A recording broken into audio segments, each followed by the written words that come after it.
Lolly-ho internet, this is the Orpig coming at you, and today I decided to make a video of 5 reasons of why I feel that most diets fail. So we've all been decided to take that journey to do a diet. You get your plan together, you decide this is what I'm going to do to lose weight, and anywhere from 1 week later to 1 month later, you've quit pretty much, or you've taken a break and you're going to get back to it, and you get back to it and maybe you last 2 weeks, whatever it is. Okay, but this is 5 reasons why diets fail. Number 1, okay, is you have to remember that most people think that this is a diet and it's a means to the end, but it's not. It's a diet of your food choices, meaning this is your diet that you're going to eat forever.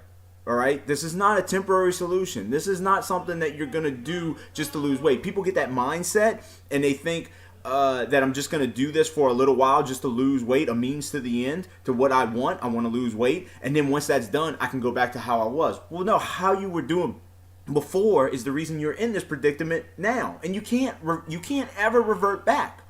Okay, a diet, when you say that, has a negative tone in your mind. It's telling you that this is something you don't like, something you don't want to do, but you're being forced to do it in order to lose weight because the goal that you want is more important than actually doing this.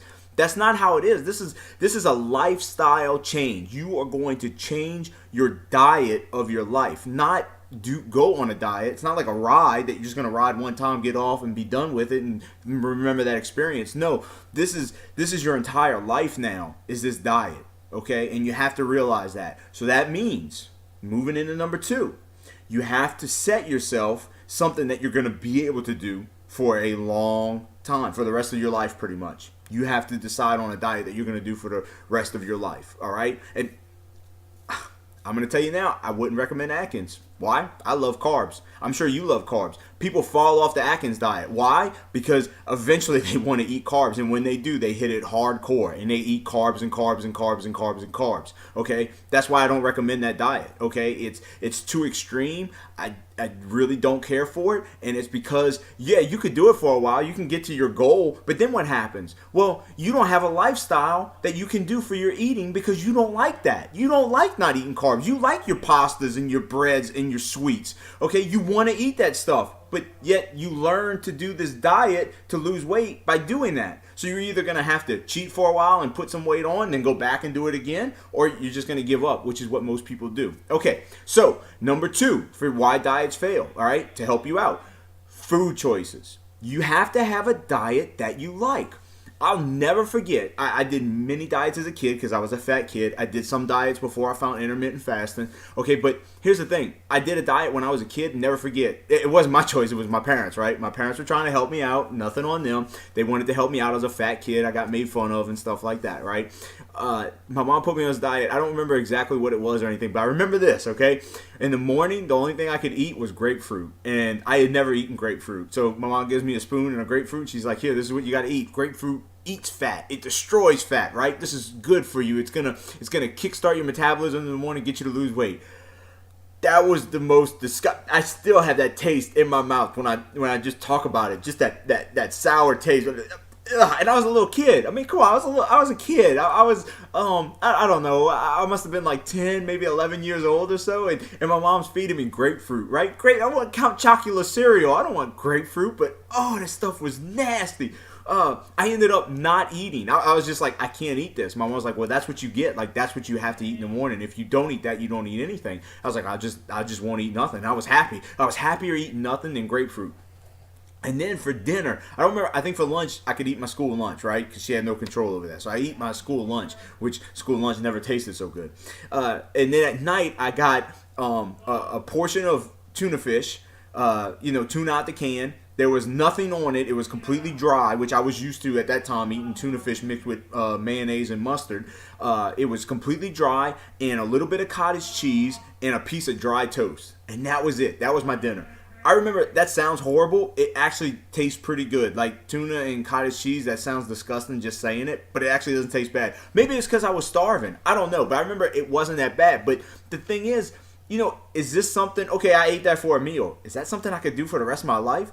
Heck no, absolutely not. That is something I could do for the rest of my life. So you have to find a diet that has food choices that you can agree with. It can't be so extreme that you're missing something that you feel is part of your life, okay, that you need to eat. I like sweets. I like cake. I like ice cream. I'm going to eat that stuff.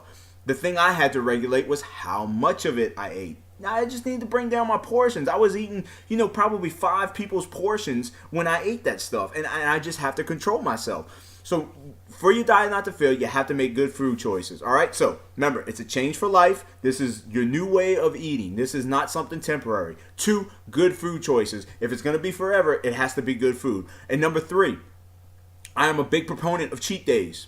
Okay, no matter what you do, no matter how much weight you lose and how much you need to lose, you need to have a cheat day. You need to have 1 day a week. If you can, try to go 2 weeks. But have a cheat day. You still have to eat that stuff. Hey, even when I was on my biggest and we would go out to eat and stuff like that, like I said, I would cut my meal in half. But even if we went to Baskin Robbins after or something, I still got me a scoop of ice cream. All right? Yeah, usually when we go somewhere, I get me like the super deluxe large, right? Like how big you got? How about you fill up that pitcher with ice cream and make me a shake? Yeah, that's what I'm talking about. What is that, a kid small? Yeah, give me that. Okay, so I would still go out, but I would only get 1 scoop. Not nearly as much as I normally did, but I would still get me a little bit. You still need that little sweet. You need to treat yourself. You need to reward yourself, but only a little bit. You have to remember that when you cheat like that, you're giving into that sweet side, and that's okay. You just don't need to overindulge. You don't need to do it all the time. I'll tell you one thing. When I was losing weight, okay, you feel like you feel bad when you cheat, right? Even when you give yourself a cheat day, you still feel like, oh, I just undid, all that work I just did for a week or 2 weeks or whatever, I just undid it. You're not going to undo 2 weeks of work in 1 day, in 1 meal, okay? Which I usually cheated the whole day, okay? I didn't eat these big giant meals, but I might eat like 4 slices of pizza, and then we might go out to Baskin Robbins, and then that night I still might eat like something not that great for me, like maybe some fried chicken, but just a little bit. Okay, so I would do the whole day. That was me, all right? I'm not saying to do that. If you can restrain yourself to 1 meal, all the better. Because how much you cheat, you're just going to feel bad. You're pushing a car, and you made this much progress, and you got tired, and you needed to rest. So you rested. Well, the car rolled back this much. And now you got to push past that point and go on to where you were and further. Well, that's the same way with losing weight. You're losing weight. You take a cheat day, you're going to roll a little bit back. That's okay, though. Don't get discouraged and just give up and say, well, the car rolled back 5 feet. I'm never going to get it back. And then the car falls on back. No, get back in there and push that car up the hill, all right? Let it go. So you get back on it. You should feel bad. And look, I ain't gonna lie, sometimes when you're on a diet and you feel that real hard craving, I remember there was many times where I felt that real hard craving, and I ate like just a bunch of cookies, right? My sister-in-law Becky, she's in Germany right now with her husband in the Air Force, right? Yeah, he's in the Air Force. He's one of the other services, not a Marine. Anyway, she sends us all kind of cookies from Germany, right? I ain't holding myself back from that, even when I was on a diet, okay? Oh, hey, Jack. This is my dog, Jack. So, we'll get him in the shot. So, okay, so I would eat those cookies. The next day I get on a scale, I would be at the same weight. I might even lose a pound. That might happen to you. Don't get cocky. Don't think, oh, wow, I lost a pound still? I can eat these cookies all the time. No. Your body needed it. Whatever it needed, I don't know. I'm not a scientist. I'm not a doctor. Whatever it needed, it was in those cookies. And that's why you felt that urge that you had to eat them, Your body got that. But it got enough of it. Now, you don't get cocky. You don't get overconfident that you can do that all the time, because you can't, okay? That happened to me in the beginning. I'll never forget. That's how I gained all that weight in the beginning. I kept stepping on the scale after I had like bad cheat days, and I was still the same weight. I was like, no matter what I do, which way I go, it doesn't matter, because I'm staying the same weight. Back when I was 213. So I'm staying the same weight, right? And so I just started eating and stopped stepping on the scale because it was so depressing, because I did start putting on weight. So you might have that cheat day. You might slip. You might slide. Don't let it dictate the rest of your life.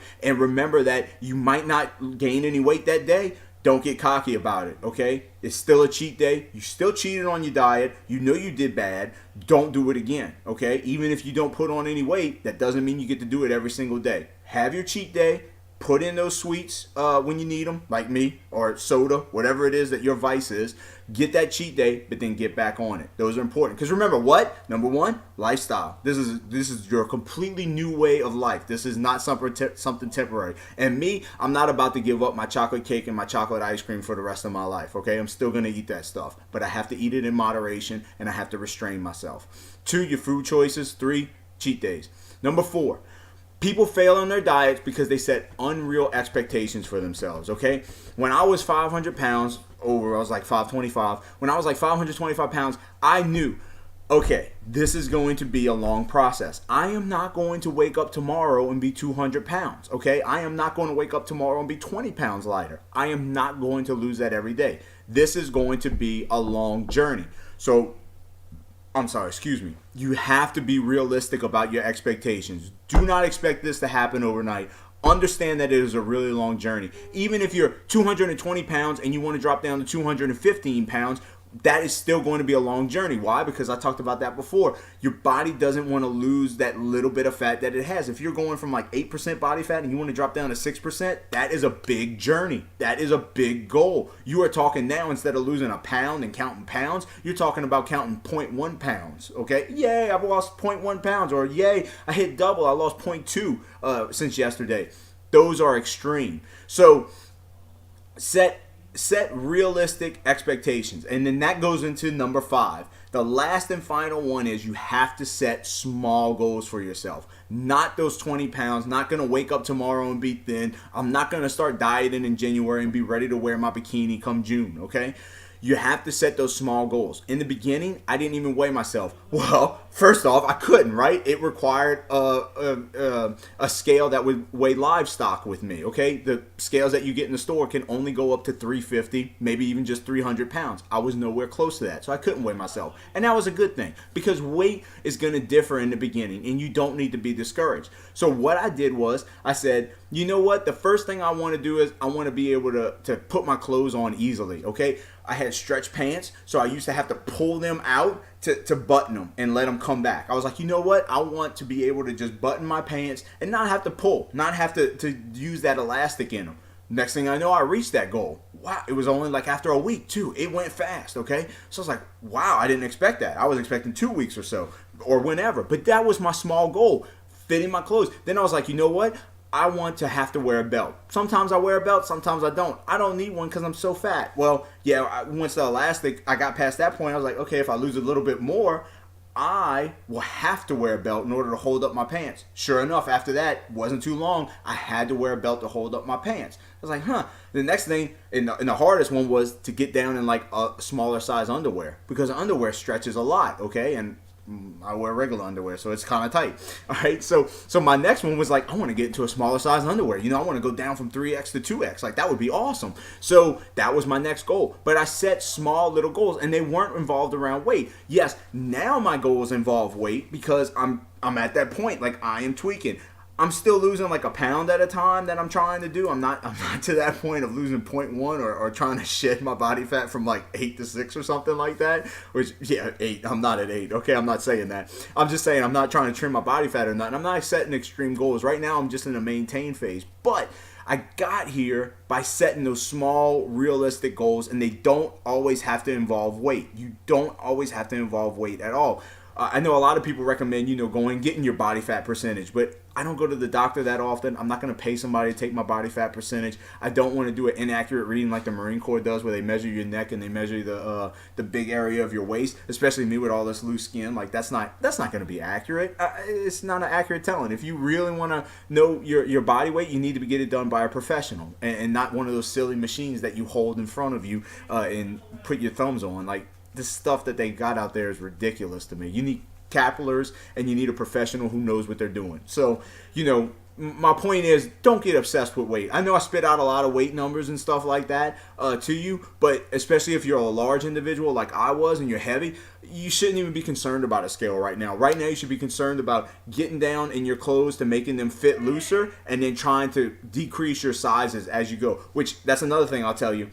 Shirt sizes, it took a while for me. I mean, I had dropped, I think, like 8 pant sizes or maybe more than that before I could finally go from a 3X shirt to a 2X. I mean, that was a big day for me when I was able to drop shirts. Shirt sizes go slow. So guys, don't get discouraged. You know, don't set yourself an unrealistic goal of I'm going to go from a 2X to a large by summer. It's not going to happen. If you can move down 1 shirt size in a season, you are doing outstanding, because it is hard to lose a shirt size. Women, I can't speak for y'all. I don't know how it is, but again, if you can just those loose fit clothing, you know you're making progress. You know you're losing inches without actually grabbing the tape measure and measuring yourself. Clothes, for me, is one of the big equalizers of telling us that we're losing weight without actually stepping on a scale and looking at those numbers and killing ourselves over those numbers every single day. If you're going to weigh yourself, make sure you weigh yourself each and every time at the same time. So if I'm weighing myself, I weigh myself at 7 in the morning, and that's it. I don't weigh myself throughout the day or anything like that. Same time, every single day, you weigh yourself at that point in time. I hope you enjoyed this video. Make sure you subscribe, like, give me in the comment section any videos or any questions that you might have. I'll either answer it immediately in the comment section, or I'll make a video up if it's long enough and I feel like it's a good question and other people might have that question as well and it answers something. So just let me know. I hope you enjoyed the video. I had fun making it. I'll see you later. Hey guys and gals, if you stuck around, thank you. This is going to be my 3rd video for What's on My Set List. My 3rd song is going to be a hard rock song that I really came back in the limelight because I play the video game Rock Band a lot, and this popped up for DLC, and that is Push It by Static X. What an awesome song. I mean, it is fast-paced, it is fun, it is energizing, it's exciting, and best of all, if you're working chest or your triceps or your shoulders, anything where you're pushing it, you push it, push it, push it. Yeah. So, great song, a lot of fun. I really love it. If you got any songs that you like in your workout set list, let me know about them. I'll throw them in my set list, see if I like them. Maybe you'll be featured on one of my videos for What's on My Set List. All right, thanks. Bye.